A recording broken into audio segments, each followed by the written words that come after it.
Greetings and salutations, and welcome to this edition of Women of BSV. You've got the usual suspects, Diddy, myself, and Ruth, and we are joined today by Jad Wahab, who is the Director of Engineering at the Bitcoin Association. So, welcome to the Women of BSV, Jad. Thanks for having me, guys. Lovely to have you. It is very lovely to have you. Now, I've spoke to you quite a few times, and I know there's a lot of people that don't actually know who you are because you do a lot of very important work, but behind the scenes, really. So first off, though, give us a little bit of background of who you are, where you're from, and how you got into this amazing thing called BSV. Sure. I grew up in Beirut, in Lebanon, and that's how I first found out about Bitcoin. Was there, and I had a bunch of friends who were into Austrian economics and like gold and Bitcoin and stuff. And this was before the financial crisis, and they started telling me about this. Before 2008. No, the Lebanese financial crisis. Oh, what year was that then? It was like in 2017, I think, or something, when basically the dollar, the lira, was at $1 equaled 1,500 liras, and right now it's $1 equals 32,000 liras. Okay. Yeah. And so many people had money in the bank, and they couldn't withdraw it. Some people have over millions of dollars in the bank. They can't withdraw more than like $200-300 every week in physical cash, and they give it to you in lira, and you have to go to the exchange and get dollars. And so the country's it's been pretty much dollarized, and it's crazy. And people were saying that this the system was unsustainable for a long time. Lebanon had like a peg at $1 equals 1,500 liras for decades, and it obviously was very harmful. It's kind of like someone gave an analogy once. It's like having a thermometer when you're sick, and the thermometer is pegged to like whatever 20-30 degrees, and then you're getting sick, and you're testing your temperature every single time, and it's showing you a great value, and you're getting sicker and sicker, and suddenly you just enter a coma. And that's kind of what happened. Good analogy. And then I wanted to get more involved in Bitcoin. I was actually planning on going to the Gulf and doing some work in consulting. Worked at Deloitte, did an internship, and then I was gonna go work at AT Kearney, and then that was kind of my plan. And then found out about Bitcoin, and I thought this was like the most important thing anyone could be doing with their lives. So I wanted to study it like more in depth. So I applied to the University College of London here, and they had a huge blockchain program. They had so many great teachers and professors. Like my supervisor was Professor Jens Groth. He wrote the algorithms for Zcash. Wow. I had Professor Nicolas Courtois, the guy that interviewed Craig on the GQ, the one where they started swearing at each other. You remember that one? Yeah, I do. For courses at UCL. It was pretty funny. There were a bunch of people that worked on Tor browser, like Professor George Danezis, who later went on to work on Libra and Facebook coin. There are a lot of people like Professor Patrick McCrory, who was working on Lightning Network, pizza scaling, all that stuff. So I had a really rich program, and I went and I got a master's in applied cryptography and information security. So it was like studying Bitcoin, Ethereum, and blockchain, and all that stuff for the whole program, which was great. And then afterwards, this was like right around BCH days. So after the whole SegWit 2x stuff happened, and most of my friends in Beirut, I don't think they see the whole technical aspect. They see the economics aspect of Bitcoin, but they don't see under the hood, like things like soft forks, SegWit. I don't think they really see the big, the implications of a lot of these technical changes and things. The block size, Lightning Network, how it's like a huge. It's a huge dead end, in my opinion. And I know so many smart people working on things like the Lightning Network and all of these things, and they have really clever solutions that they come up with. But I think the initial premise they start with is wrong. They start with Bitcoin doesn't scale, and then everything else just follows from there. And then I saw a couple of presentations about Craig. This was like I think the economy conference when Vitalik this is the one where Vitalik and then Joseph Poon, Vitalik stood up and he's like, why do you let this fraud present? And he was like talking about how the Lightning Network is like a dead end and it's not going to work and all that stuff. And then Joseph Poon, which was one of the two people who wrote the Lightning Network paper, stood up right after. He's like, I straight up wrote the Lightning Network paper and I didn't understand anything he said. And then I was like, that doesn't make sense, because what Craig is saying actually does make sense. I understand what he's saying. Was everyone also when he said that it is Turing complete? Or was that a different conference? I think that was a different... No, the Turing complete was like in 2014. I was like very old with Nick Szabo and Joseph Van Parling and stuff. So that was more recent. I think it was like in 2017. And then Vitalik, he was Craig was presenting. I think he got a slide with a small world network, I think. And he was talking about just the Lightning Network, how it's just, it's kind of, in computer science, you have like a traveling salesman problem, which is like a very hard problem in computer science that you need to solve to find a pathway from, which is this traveling salesman. He wants to find a path from A to B. And the Lightning Network is like that problem, a very difficult problem, like on cocaine, like on cocaine, because it's like way harder, because not only do you need to find a path, you need to find a path with enough liquidity, because every single hop on there has like, the Lightning channels have liquidity. So if I find a path, but I want to send $100 and I've only got, one edge, scheme, won't make it through, right? And then if it fails, the money. It fails, and the balances are always changing, and it's like they've done so many clever things to try and solve these problems over the years. But it's like, why are you even doing this in the first place? Bitcoin scales, you know what I mean? Scales on chain. So, like you say, it's starting from the wrong starting block, because everybody they assumed that it doesn't scale. So therefore, you're looking for solutions that you don't actually need, because it does actually scale. Yeah, and it's like the user experience is so terrible with the Lightning Network. It's like you need to open, a channel first. So you need an on-chain transaction at first. Then they created all these things to prevent you from doing that, and then to close the channel, you need to then do another transaction on the chain. So if you create a channel with, let's say, $50, right, and then the transaction fee on the network of BTC becomes higher than $50. Then people can just cheat you, and then you can't you can't create a transaction to to get your money back, because the transaction fee is worth more than your actual channel. So the user experience is ridiculous. Like and then back to the initial point. I saw Craig's presentation. So that was a light bulb moment for you then. Just made complete sense to you. It made complete sense. Before I'd heard of Craig Wright, and my professor, spoke about him, and he's like, this guy he's a fraud or something like that.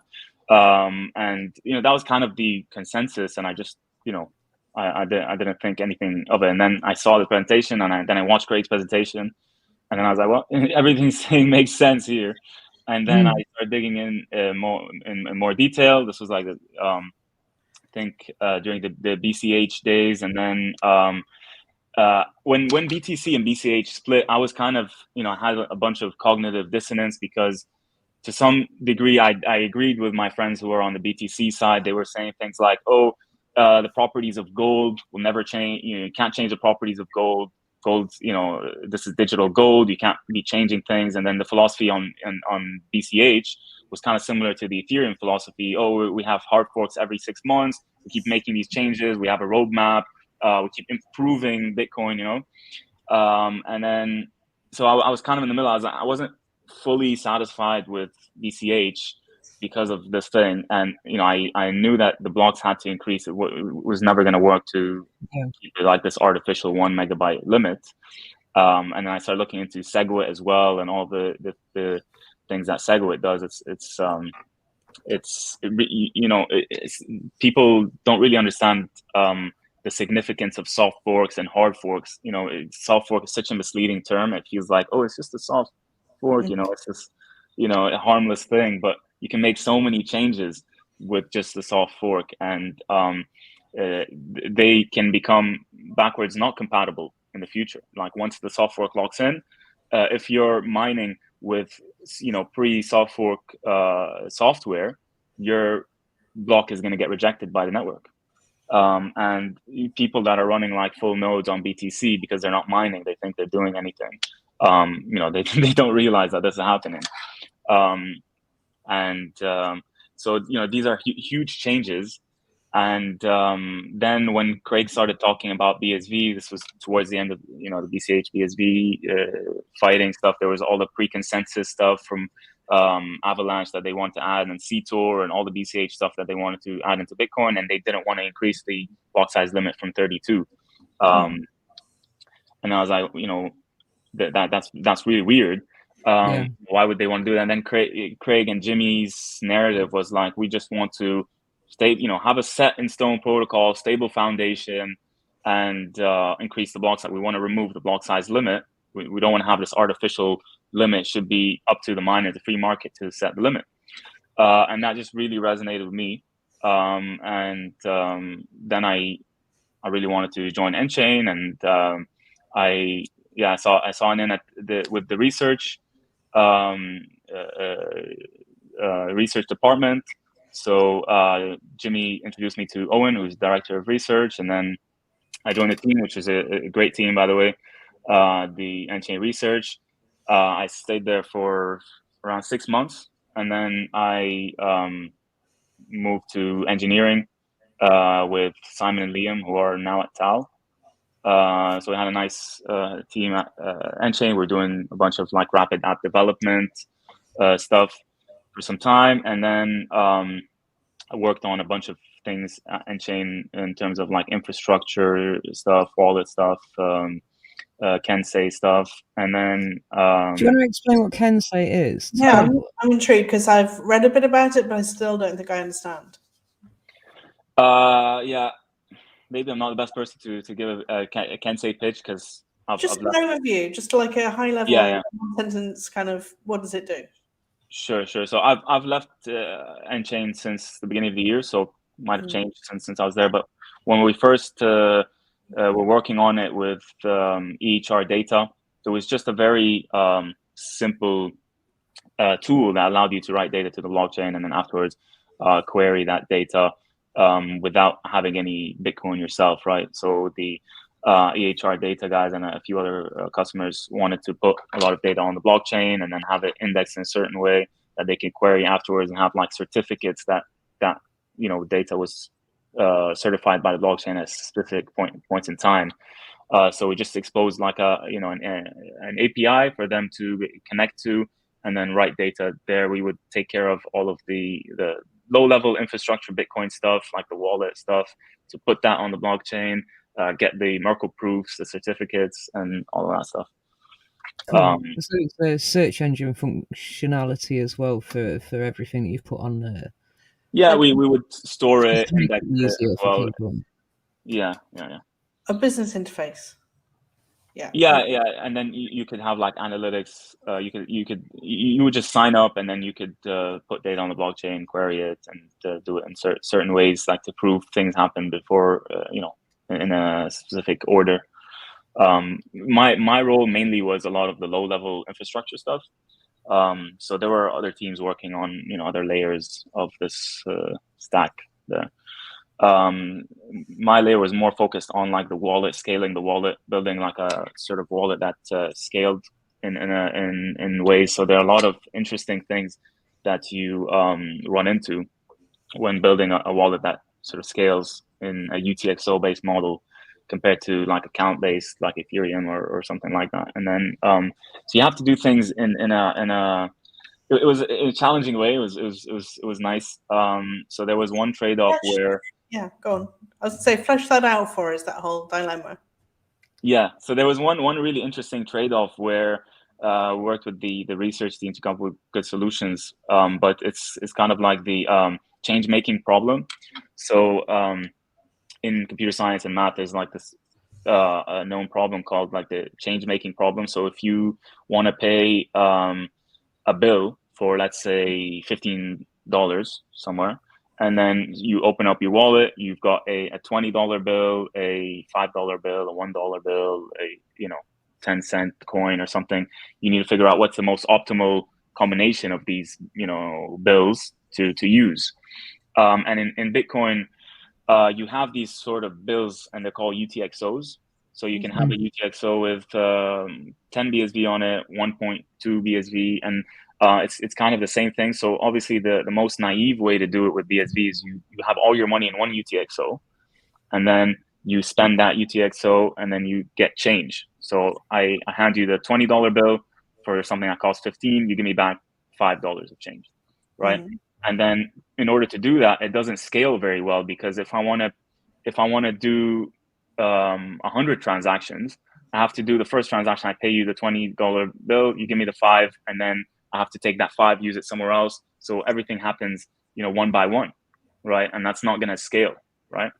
Mm-hmm. And so what you can do is you split that $20 bill into hundreds of pennies, mm-hmm. right?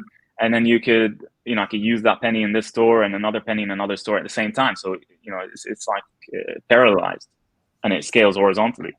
And obviously with Bitcoin, there is a trade-off where if you go with the first scenario, you are very slow, but that's the cheapest scenario, because in Bitcoin you pay per transaction size, right? So if you've got many small UTXOs, the size of the transaction is going to be huge. So it's like a trade-off. The fee goes up. Yeah, the fee goes up. Yeah. So the trade-off the trade-off is between scalability and cost. So you need to find like a specific sweet spot for your use case. There is no, and with Bitcoin, the chain making problem is actually a little bit more challenging, because you don't have specific change values. You don't have like a $1 bill, a $5, a $10. You can have any denomination that you like on there. So that was one interesting thing. What is the solution then? What did you come up with? Oh, you have to run like empirical tests to figure out for your specific use case what would be the most optimal denominations to use, and it's like a case by case thing. And there are heuristics you can use to help you come up with the best solution for your use case. And is that a piece of software or? It is software plus like research and yeah. But you're solving it on a case by case basis. You're not Are you building it into the wallet? This functionality, is that what you're saying? Yeah. So in the N-Chain wallet, we had it. It's just like concepts. It's more of a conceptual thing to understand. Is that the kind of like batching transactions together and then paying the bill, or? Yeah, these are sort of optimizations. So it's like, if you want to get something done right now, you can do it the naive way, but these are things that people will start to use, I think, in the future, where they want to reduce costs or improve scalability. So right now, it's not that significant for people to see these things, right? We're thinking long term. Yeah. It's like, is that a bespoke service as well then? So like, different companies, just slightly different, like you say, they're using the UTXOs in kind of slightly different ways. So would that be just one wallet serves all, or literally it is kind of bespoke for every single customer that comes along and says, I want to use this? So a lot of these things we worked on open source libraries. So, and we learned a lot of lessons. One main thing we learned was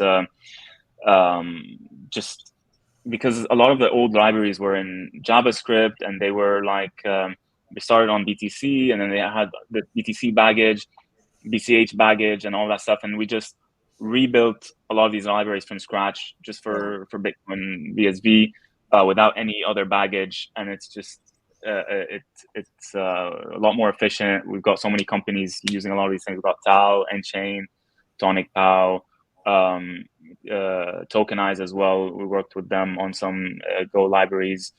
So are they completely open for anybody, or is it kind of like a closed for? So they are completely open. They're all open source. Yeah, and on the Bitcoin Association, we worked on documenting a lot of these tools that are open source. There's so many open source tools, but so many of them are not documented anywhere, so not many people know about them. And this is something that we've started doing at the Bitcoin Association, documenting these tools, a lot of other tools that no one's ever heard of. There's things like the Relay X order lock. There's literally no documentation on it. I asked Jack if they have anything, and then he asked his developer, and he was like, "Check the chain, bro." That's the way. But if they want people to use it more often, you need to do some documentation, and that's what we've been focused on, and we're trying to get that out there. We started off with docs.bitcoinsv.io. So we tried to document a lot of the learnings that we went through when building a lot of SPV stuff with the wallets. And so this is the next phase. When I joined Bitcoin Association in the beginning of this year, I joined to primarily help get, what I wanted was to have like a solid foundation. So I think this is the key thing about Bitcoin and BSV that distinguishes it from everything else. I think it's because it's got a stable foundation that you can build on that's not always changing. So right now, if you're building on Ethereum or BTC or something, you have to go through right now for Ethereum. Yeah, exactly. Instead of spending time building your application, you're on Twitter seeing, what happened with the merge. What did Vitalik say here? Even BTC, if you were building, just anything on BTC, when they added Schnorr signatures, Taproot, Graphroot, you'd have to go back to, instead of focusing on new features on your application in your wallet, you have to go back to low-level code and write code for the signatures. Instead of, because you got ECDSA, this is a new type of signature, Schnorr signatures. You'd have to, add stuff to your low-level code. And the nice thing about BSV. Sorry, I mean, I'm not as nowhere near anywhere as technical at a high level as you are, but the way I understand SegWit is that the segregating of the witness was basically taking out the signatures, and then so literally they took the signatures out to put the signatures back in again, kind of thing. So we had to write more software to put the signatures back in, which they took out during SegWit. Yeah. So what they did with SegWit is they removed the signatures from the blockchain, right? And then they kind of put like a hash on the blockchain, and then the logic is off chain. So with SegWit on BTC, they have this extension block. So that you mine a block on BTC, and then there's extension block with all of the extra signature data that was supposed to be in the block, but they removed it out of the block. And then wasn't it at that point as well then that it's no longer Bitcoin, because it's not even functioning the same way that Bitcoin would even function, so it can't even be called Bitcoin anymore, because it's just you've changed it so much that it's not even.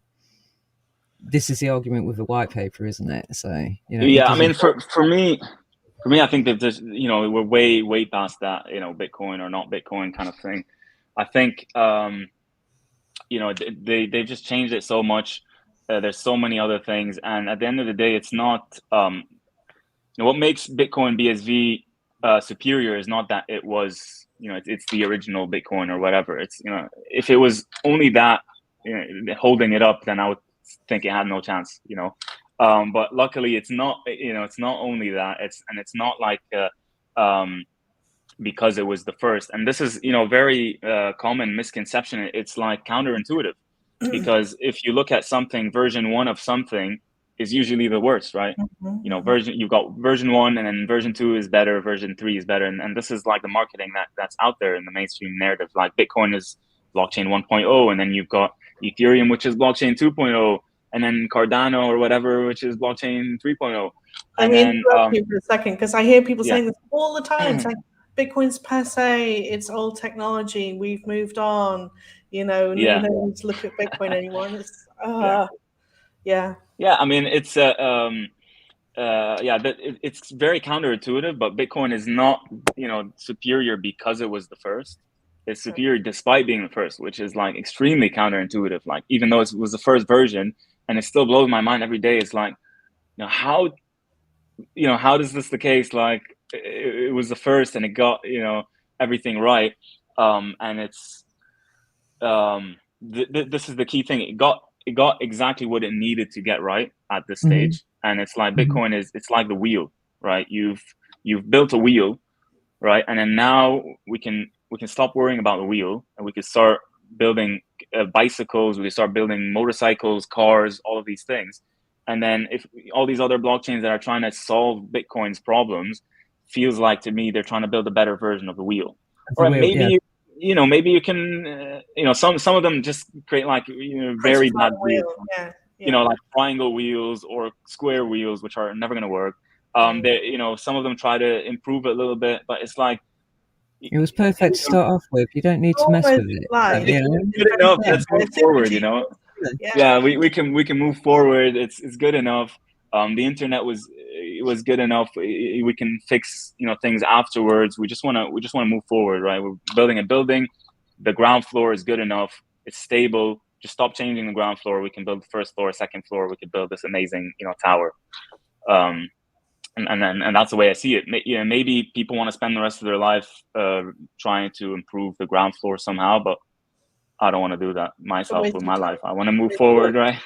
No, completely. I mean, if his foundations are solid, why bother? Why make them unsolid? Why mess with them? Definitely. I like that analogy. It's really well explained. Thank you, Chad, as well. Because it was really well explained. Yeah. So moving on to the Light wallet, what you're working on now. Tell us why it's needed. The Light client. Sorry. Tell us why it's needed and what it does. Yes. So the Light client, we kind of did a little rebranding from previously people called this SPV nodes. We just wanted to drop the SPV. It wasn't really user friendly for new people coming in, like, what's SPV? And we have to explain a lot of stuff. So Light client just explain what SPV is. Go on. It's like you can use Bitcoin. I mean, it's in the Bitcoin white paper. It says you can use Bitcoin without running a full network node. Like, it says that actual sentence there. And then we just wanted to. We were putting out a lot of presentations. Craig and Steve and everyone was like talking about the stuff. And then we just wanted to build it. And the key thing is, we were telling people you don't need to run a full node, exchanges as well. And the way it works is you can use Bitcoin without downloading all of the transactions in the world. And the way it works is, I think, so one key thing that has been neglected with SPV and Light clients is this direct connection between the payer and the payee, the sender and the receiver. So the way indirect or legacy, what we call legacy payments, work is, if I want to send you, Diddy, a payment, you would go to your wallet and then get a Bitcoin address, right? And you would take that Bitcoin address and then you would give it to me somehow, QR code, copy, paste it somehow. This is how, BTC and Ethereum and stuff still work. You'd give that to me. I would build a transaction, sending money to that address, right? This is what my wallet would do. And then my wallet would send that to the blockchain. And then what your wallet would have to do to find that transaction is you'd have to scan the whole blockchain, every single transaction on the blockchain, to try and find that specific one.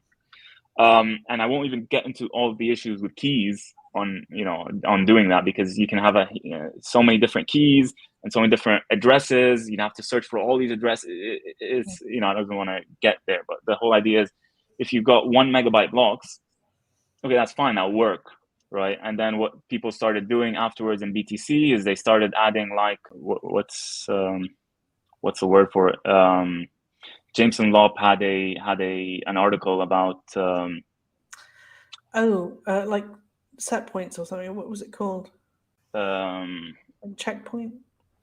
Am I thinking? Sorry, I'll find it in a second. Anyway, it's not really that important. It's I'll remember it later, and it'll probably, as soon as we end the call, I'll remember it straight away. It was just a tiny optimization BTC, but for privacy reasons, but it still will never work.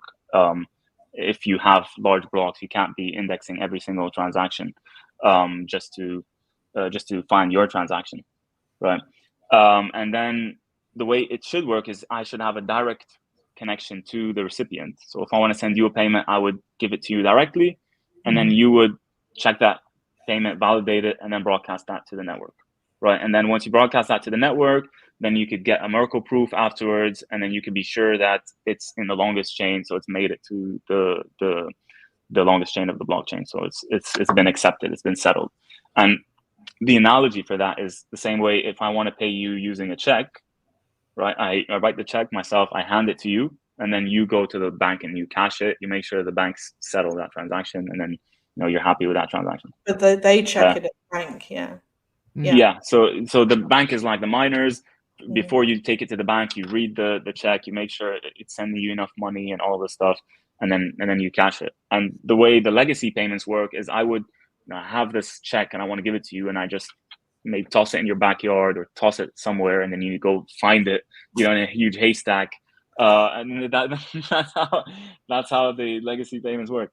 And then so we built a lot of these tools, and then we released the Light Toolbox in May of this year, with a lot of documentation and a lot of stuff we learned over the way. A lot of the stuff links to Paymail as well. So a couple of years ago, we had wallet workshops that we wanted to get this direct communication, which started off as something that Mike Hearn did, which was called BIP70 and BitPay, and a lot of these providers were using it back in the day. I remember once I bought a beer at Brewdog in Canary Wharf. I bought a Bitcoin beer, and it was using the BIP70 in BitPay. And then afterwards, when Bitcoin stopped being used, BTC stopped being used for payments, they just dropped that whole thing. And then on BSV, we had a couple of wallet workshops to re-implement that. And then the wallet workshops weren't as successful as I would have liked them to be. And then that's why we had to break things out, and things were broken out into separate stages with Paymail. So Paymail was kind of like a halfway. Halfway solution, and that's where we are right now. And then we at the Bitcoin Association, we started this project to try and get BSV listed on more exchanges, because the biggest excuse that exchanges had was that we don't want to run this full node. And it's not economical for us to list BSV. And if you look at miners, for them, it's obviously, if they're running hundreds of millions of dollars of ASIC machines, and they have a miner which is costing a few $1,000s a month, it's like less than a rounding error, like nothing to them. But if you're not mining, you don't have all of this investment. So you're just an exchange, you're running a full node. It makes a big difference between a few $100s a month and a few $1,000s a month, right? So if you're running a full node just to use the wallet in the full node, which you don't even have to do. So the project we're working on is we want to kind of extract that wallet from the node, so remove all the functionality and just keep that wallet, works the same way as it used to work on the node. And then you could run this Light Client wallet anywhere, and it's very cheap. You can run a Raspberry Pi, you could run it anywhere, and that's how Bitcoin was supposed to work from the start. Just to be clear, it's because you're kind of reversing the situation. So you're checking the transaction before it leaves the wallet, right? Yes. Yeah, and that way you could do tokens, you could do so NFTs and all of that stuff. You could do payment channels, because I send you the transaction, and then it's your job to validate that transaction, to make sure, you know, token's valid, to make sure it's paying you enough money. This is something that's like extremely ridiculous with legacy payments. Because when I was at nChain, we built a system for them to enable employees to get paid a percentage of their salary in Bitcoin. And then obviously with legacy payments, there's so many things that could go wrong. It's so fragile. It's like, imagine you are requesting $10 from me, and then I go in my wallet, I send $9, for example, right? And then the legacy way, I send that to the blockchain. It's gone. It's settled. There's no way for me to recall that transaction unless on BTC. That's why they added things like replace by fee and all that stuff. But on BSV, once I've sent it to the blockchain, it's settled. Now either you have to refund that transaction to me, or we're in this weird scenario where I need to send more money. And on BTC, it's even worse because like I could be, you know, maybe trying to send you $10, and then the fee increases a lot. And you know, then it's ridiculous, and it's so fragile.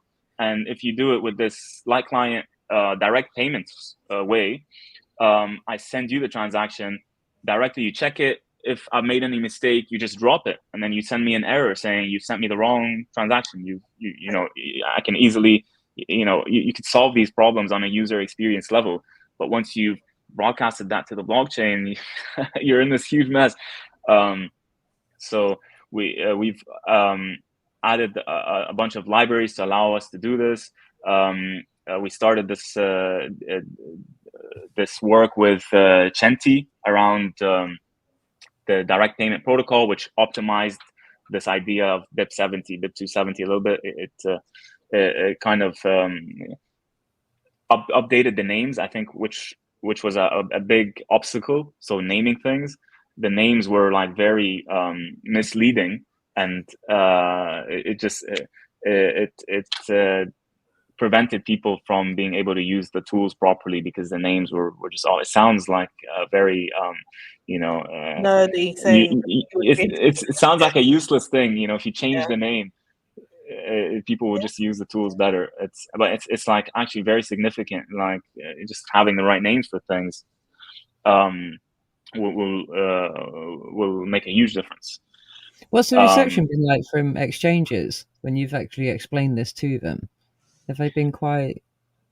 Actually, very, very positive, which I didn't expect, because earlier, very long time ago, exchanges used to have one like monolith system that worked for so many different coins, because most of the coins on out there worked in very similar ways to Bitcoin in the first place. So you had, you know, things like whatever, Litecoin, even Ethereum to some extent. And then kind of forks of Bitcoin. So they mainly had one system that didn't change much for different coins.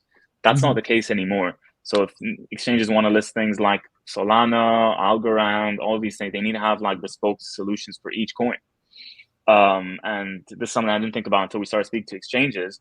And then when we mentioned to them, oh, you can list BSV and you barely need to pay anything to run this Lifeline wallet, they were like, oh, wow.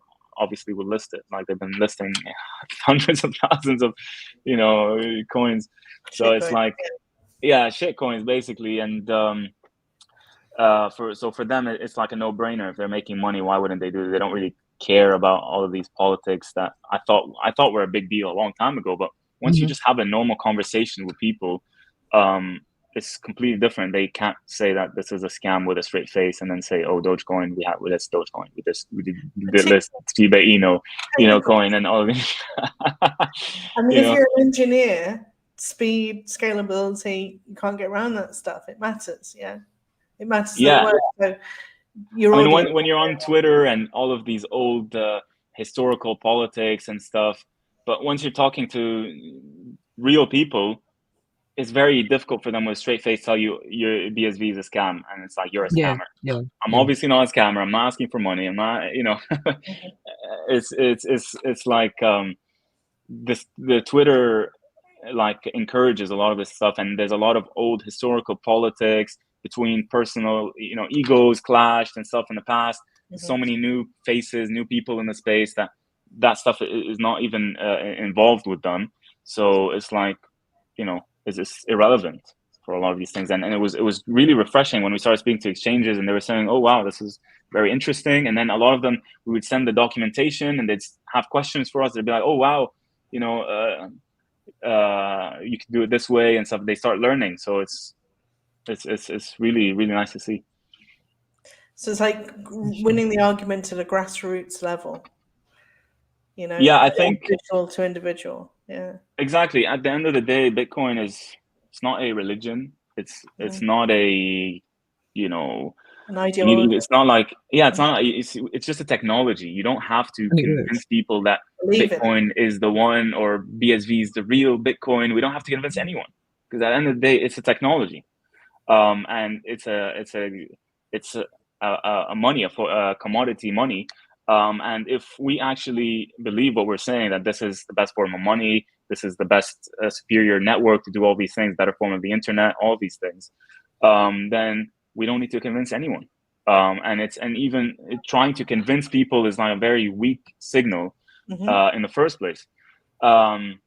So if what we're saying is actually true, then they need us more than we need them. Well, I think like that's the approach that Craig's taking, especially in this trial he's in at the minute and stuff, is that he's not trying to convince anybody. He's like waiting for them to come to him, basically. At the end of the day, he knows that what he's doing works. He knows he's sitting in truth and waiting for people to. Well, like you said, I mean, it speaks for itself, doesn't it? With technology, if a technology works, then it speaks for itself, and people want it. It's like with television; everybody knows the TV works, and everybody knows how it works. And because they know how it works, they want one.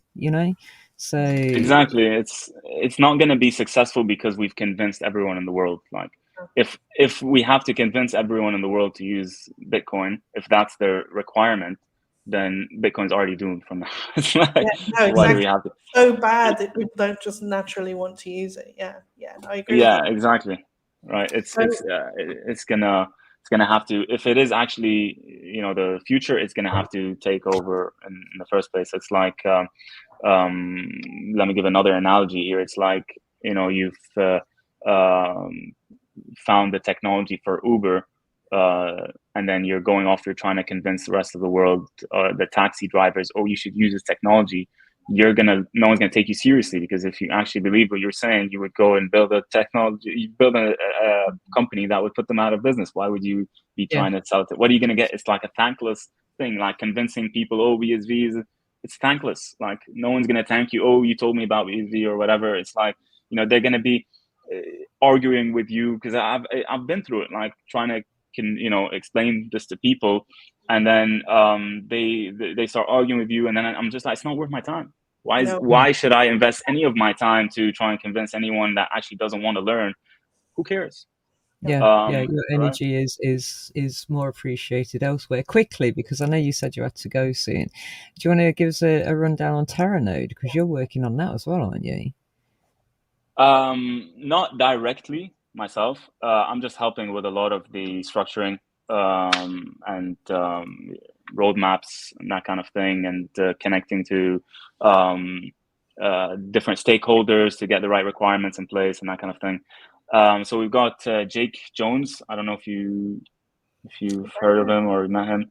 He's also another hidden gem that we found with the Bitcoin Association. So when you spoke to Patrick, he was talking about this new style, new strategy that we're working on, and trying to kind of like the Moneyball approach. If you've seen the movie, trying to focus on the underrated. The underrated talent, and empowering a lot of the underrated talent, which is kind of what we're doing. And then so Jake's been working for a while on a lot of the educational stuff, BSV Academy and that kind of thing, and then he's now stepping up to help with a lot of the Terranode stuff. And we've got actually an amazing team at the BA now. We've got Degan. You've heard of Degan from Baymail days. Degan. Yeah, Degan, he was running the Bitcoin meetup here in London, which was great. We've We got do Connor. actually have if anybody's watching and they want to search the channel, we do have an interview with Degan, so you can go back and search the channel for Degan. Go on Connor Murray as well. Now Connor Murray, yeah. I need to get hold of Connor because he needs to come back and talk to us again. Yeah, we've also got Alex, who you guys interviewed, Alexandra. We've got Marcin. So we've got Marcin Z and Marcin R. It's a very common name in Poland. Yeah, we've got Martin, George, Brett, a bunch of others. I'm definitely forget Julie as well. Yeah, a very, very nice team at the Bitcoin Association now. Yeah. Just explain to us really fast, because I know you've got to go, but Terranode, again, why do we need it? What's the advantage? When will it be out? Oh, yes. Okay, so Terranode, it's just a different implementation of the node. So a lot of people thought it was like a new thing. Oh, Terranode, it's just another implementation. And in the earlier days of Bitcoin, we had so many different implementations. On BCH, we had BSV Node, Bitcoin ABC, Bitcoin Unlimited. It's just a different implementation. And then the way it works is it works in a horizontally scaled way from the ground up. And you can think of this analogy. It's like you have a washer dryer, and then it washes and dries in the same machine, right? Yeah. But in order to process the transactions, you have to do things. You have to do the washer first and then the dryer. The way Terranode works is you have multiple washers and then multiple dryers that are separate. So you could wash so many clothes at the same time and scale like horizontally. That if you want to wash more clothes, just add more, washers. If you want to dry more clothes, just add more dryers. That's how like serial and parallel wiring. 100%. Yeah. But does it mean then that the node operators are going to be able to use cheaper equipment because they can just kind of use more of them, or what does it sort of fundamentally mean for a node operator? So it means for a node operator, the way it works right now is for them to run a node, they run the SV node, which is one big monolith, right? And if they want to get better performance, they have to run it on better resources. But their ceiling is what's the best resource available there. It's like what's the best washer dryer out there. But it's never one washer dryer. As much as you optimize it, it's not any better than having 10 washers and then 10 dryers, right? Adding more machines to improve. Yeah, adding more machines, you can scale a lot more. And so right now we are getting close to alpha release. We're aiming for a beta release early next year or something. We're figuring all the stuff out right now. So I don't want to mention too much about dates, especially. But we are restructuring a couple of things just to get better results and more quicker and focus on the right things. But most people shouldn't really have to think about Terranode much. What we're trying to do is we're trying to be more focused. So only node operators should be interested in Terranode, right? And then all other users should be using iClients. Yeah. And for users, if Tal or any miner is using Terranode or SV Node or whatever under the hood, should look the same to them. The APIs, all that stuff shouldn't change, right? Brilliant. Are you going to be at the blockchain convention in May next year in London? Are you going to be presenting anything? Presenting, I don't know. What we're trying to do with the Bitcoin Association is we're trying not to get Bitcoin Association on stage and stuff. It was really clear to me when I went to We Are Developers conference and I was standing there and there was like the Bitcoin SV a panel behind me, and I was just standing there and then people were coming up to me. They're like asking me about this and Bitcoin and stuff, and I was like, what am I even doing here? What am I selling to these? What am I selling, right? I'm just, why am I even here? Like Bitcoin is not, again, it's not a religion that we need to preach to the world about it. It's like, imagine Steve Jobs or Jeff Bezos went to internet conferences and started speaking about this, the strength of the internet and mobile computing and all this stuff. It's like, it just sounded really weird. And I was thinking in my brain, I was telling these people, I was trying to put myself in their shoes. If they were listening to what I was saying, I would be thinking, all right, why is this guy telling me this stuff? Why isn't he doing it? And I was like, why the fuck am I here? Like, what am I selling? Should be people here with businesses. Should be like Haste Arcade, Twitch, whatever, selling their businesses. And, Bitcoin doesn't need salesmen, right? Itself, it's just like the plumbing. And the reason why I wanted to get into the Bitcoin Association and this infrastructure is because I wanted to make sure that this foundation is stable, and it's like a very stable and solid foundation that then I can afterwards be satisfied that the rug's not gonna get pulled under my feet. I can go and build these things afterwards, on top, right? And that was the main thing. This is the main thing we want to do with the Bitcoin Association. It's our main mission and vision. It's like to just protect the protocol and then empower the creators in the space. The thing is protecting the protocol, and it's not. We had this like impression in the past of the Bitcoin Association. Some people even called it the sales arm of Bitcoin companies, when it's not. So with the Bitcoin Association, we don't want to be in the spotlight. We don't want to do this stuff because it doesn't really make sense to be lying to ourselves. All these companies should be fully for profit. I think if it's one thing I'd love for people to start doing in the space is stop doing things for free. And I think people get this impression that the space is very small. I want to help support the space and do the stuff for free for the community and stuff. And it's like, actually, the result is the opposite of what you're trying to do, because money and prices are essentially an information signal. And a costly signal, exactly. Yeah, they attract people. Exactly, information signal. How do you know what's worth doing, what's not worth doing? Prices are an information signal, and if you're getting rid of prices, you're defeating the entire purpose of money. And money is a very valuable tool to allow humans to cooperate. And if you're doing things for free, you would think you're actually helping the space. But look at things like, for example, Unwriter, or a lot of these tools that didn't last, is because they were doing a lot of things. You do it for free. First of all, if you're using a free service, it's not reliable, because if something goes wrong, you can't complain because it's free, right? Yep. And at the same time, because it's free, it's like a anonymous thing, so you can't even. There's no API key or anything that you can check, and they could check the logs and see what actually went wrong, because it's like a free open service. So it's extremely unreliable. If they go out of business overnight, you have nothing. No SLAs. There's literally nothing. So and Bitcoin allows people to cooperate globally and get paid for providing valuable services, goods and services. So it's like a very valuable thing. So doing things for free actually is a step backwards. I wholeheartedly counterproductive. No, I hear you as well. Listen to that. Yeah, I have a question for you, Jad, because this came up in a conversation on the MetaNet ICU. So it was about Moneybutton, and Moneybutton wasn't functioning. Now, I kind of remember a little bit from a certain period of time where Fabrique said that Moneybutton was probably going to be given to the BA to look after or to maintain. Is that the case still?